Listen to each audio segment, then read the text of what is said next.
Hi there, it's the end of the week and welcome to Hoohaa Sports Today. Lined up on the program, we will reveal who is the most successful women's tennis player. Also results from the WTA BMW Malaysian Open. Plus, we'll set you up for the weekend with fixtures in the English Premier League. First up, Manchester City's defender Kolo Toure has been suspended after testing positive for a specified substance. The World Anti-Doping Agency defines a specified substance as one that is more susceptible to a credible non-doping explanation. I doubt it was anything to do with enhancing his performance because you don't see Toure running up and down the field for 90 minutes, so it just could be recreational. Nevertheless, the failed test automatically triggered his suspension pending the outcome of the legal process. It is also understood that Toure has been left out of the squad. His absence will dent City's ambition, who are currently pursuing 3 trophies.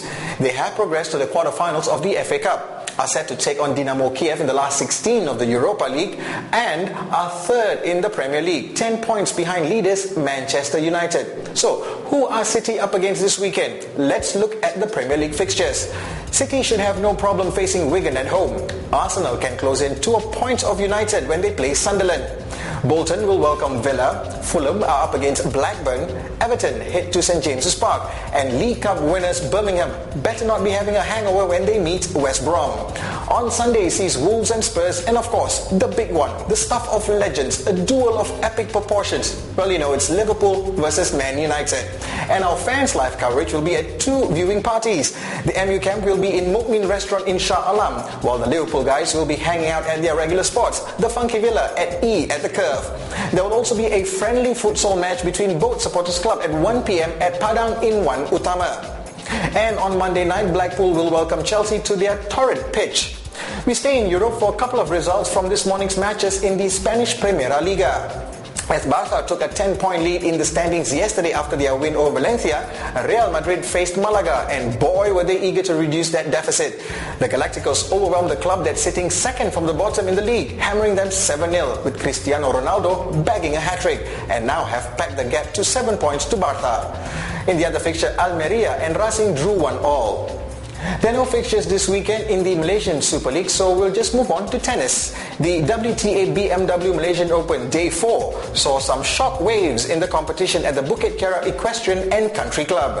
Up-and-coming Dutch player Michaela Krajicek staged a comeback from a set down to upset the defending champion Elisa Klebanova in 3-6, 6-4 and 6-3. In the other results, Marian Bartoli of France defeated Russian Ekaterina Ivanova in straight sets, while Lucy Safarova was made to sweat and work hard before she disposed of Dinara Safina in 6-3, 4-6 and 6-3.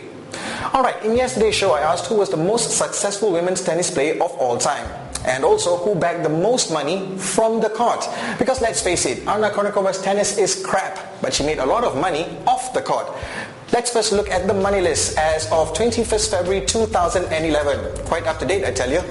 It's Serena Williams with a massive $32.8 million, and bear in mind that she hasn't played since winning Wimbledon last year. In a distant second, some $5 million behind, is Venus. Kim Clijsters' Aussie Open win bumps up to third with $26 million plus, more than enough for mother and child, while in fourth and fifth are former champions in their own right, Lindsay Davenport and Steffi Graf. That's a little unfair to the former players, as women's tennis is offering more money on tour now, and even in some tournaments equaling the men's payout. So it's only fair to find out who's the most successful in match wins. And this is what we found out. Serena has only chalked up 82% wins out of 575 matches, and that puts her in the 6th best in career wins percentage. And would you know it, she and Kim Clijsters are the only 2 active players in the top 10 list.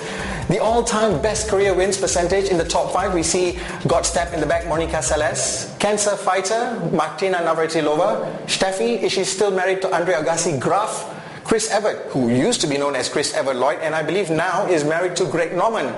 Yes, the great white Greg Norman. And the most successful women's player with the most percentage wins is one Margaret Court of Australia. She was the first woman in the Open era to win all 4 Grand Slam events in 1970. She has won a record 24 women's singles Grand Slam titles consisting of 11 Aussie Opens, 5 French Open, 3 Wimbledon trophies and 5 US Open titles between 1960 and 1973. She's now 69 years old and resides in Perth, Australia. And that's pretty much it for this week.